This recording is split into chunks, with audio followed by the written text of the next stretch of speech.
Hi, this is Logan Garibay, and today we're talking about Dungeons & Dragons 5th Edition and a new product idea I have for Dungeons & Dragons, new product request I have for Dungeons & Dragons, and just a new idea overall for a line of products that I would really like to see Wizards of the Coast, Hasbro Gaming, create so I can give them more of my money, right? Because they're not getting enough of it. So one, different people at different... So, here, let me give you the idea. Let's jump right in, okay? I think that Dungeons & Dragons 5th Edition, at this juncture in time, right now, should add to their product line a new line of products, which is Lineage in a box, Class in a box, and Background in a box, okay? And now, what would be these? These would only be bought by players. This is one of the biggest problems in the game. The DMs are buying everything, and the players literally don't have the permission to buy products. This is an absolutely horrific problem in the game. I just struggle with this. I had a campaign abruptly end recently, but I had a player who was just so down with everything that was happening in the game. And they wanted to help me by buying stuff. And they literally just didn't have it. They ended up buying spell cards and some nonsense or something. But they just really wasn't anything for them to buy, right? So what I would like to see is Lineage in a box. What's Lineage in a box, okay? So you bring out one of these new lineages. Some lineages that are in the game right now. Dwarf, Elf, Hag. That's a lineage now. Whatever. Right, there's quite a few, right? Warforged, lineage, right? Okay, they're really trying to replace the old word for this, so I'm just using the word lineage, getting a little ahead of the curve, right? You know what I mean when I say lineage. Human, dwarf, elf, it's lineage now. Well, we're getting there, okay? So what would you get, right? Well, for your dwarf, you would get special dice, okay? And these dice would have special characters on them, right? They would not replace your normal dice. They would be additive, and this would be a physical-only product, okay? So basically, when a player buys this, they now have these options that are connected to the lineage, right? They would get tokens, which would be made of plastic. They'd be like coin-shaped, maybe even made of metal, okay? But some kind of tangible token, right? They would also get some kind of gemstones, and you can make those out of glass or, plastic, whatever you want, right? And you're going to get so you get gemstones, you'll get some kind of coin, like flat coin tokens, and then you'll also get a set of dice which have no numbers on them, all special symbols, okay? And every single physical little doodad, jibjaw that comes in the box gives the player extra abilities, okay? Now, and then I want the same thing for class, and I want the same thing for background, and there's going to literally be like 50 of these different boxes, right?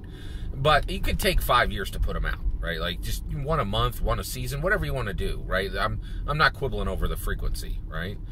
But the thing is, once you bought this, there would be powers tied to each gemstone, powers tied to each unique token, powers tied to every symbol on every die in the special dice set, right? It would be custom dice, right? And they would be, and so basically, once you were done, you could buy, a lineage box, a character, a class box, and and specifically a background box. And you're going to have all kinds of little jibjaws and everything.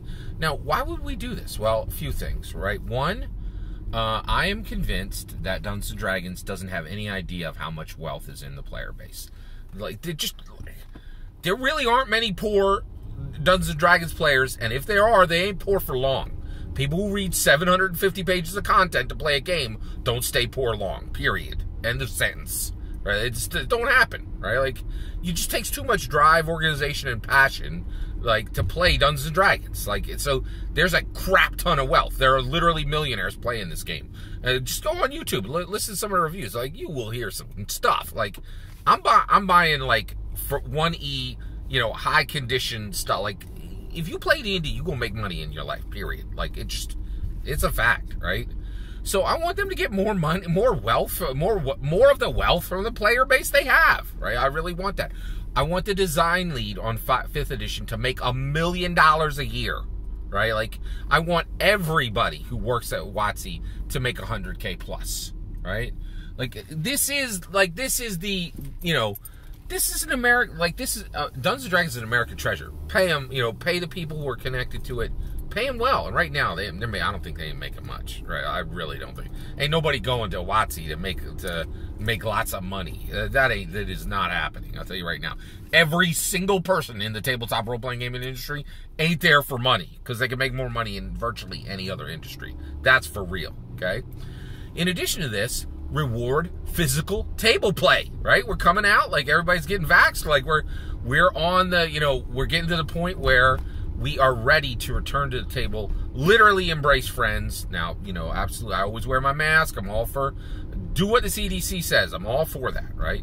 But when we come out the other end of this, right, we got 3-6 months before these product line will be available, everybody who's vaxxed and wants to play at the real table the way the game was designed, the way the true game is played, reward them for it with physical jib jaws, right? I really think we should go down this road. The other thing is, you know, I want Wizards of the Coast and Hasbro game, I want Dungeons & Dragons to be super profitable for them. Super profitable. There's no reason this game should make so little money. The entire tabletop role-playing industry makes less than $150 million a year. There are yachts that, you know, cost the same thing. So, really got to fix that. Really got to fix that, right? This is a way to do it, right? Now, what about the people who don't have the cheddar for this? Well, already, there's lots of charity products being given away by Wizards of the Coast and by, if there's a better word than charity, let me know in the comment. But, like, there's a, you know, when people don't have, Wizards of the Coast automatically has a, hey, if you ain't got the books, just let us know. We'll help you out. There's tons of school chat, you know, like school programs and clubs. Companies want to buy this kind of stuff for people who don't have cheddar, right? Like, people are really struggling, right? So let them, right? And the thing is, the game should be more than just books, right? We're ready for this. The player base has the wealth. We're ready, right? And of course, the thing is, just leave the regular books in place. Don't require these things. Leave it there. And by the way, these would be all new lineages, all new classes, all new backgrounds, okay? And that way, it doesn't take away a single thing away from the old ones. It just gives people new options. And just like Tasha's Cauldron of Everything, you can play without it. Your game's just going to suck more, right? But it's still there. You can still play if you don't got the cheddar, right? So those people are still covered. That's my take. I'd love to hear your opinion. Let me know in the comments below. Please consider liking and subscribing, and have a wonderful millennium.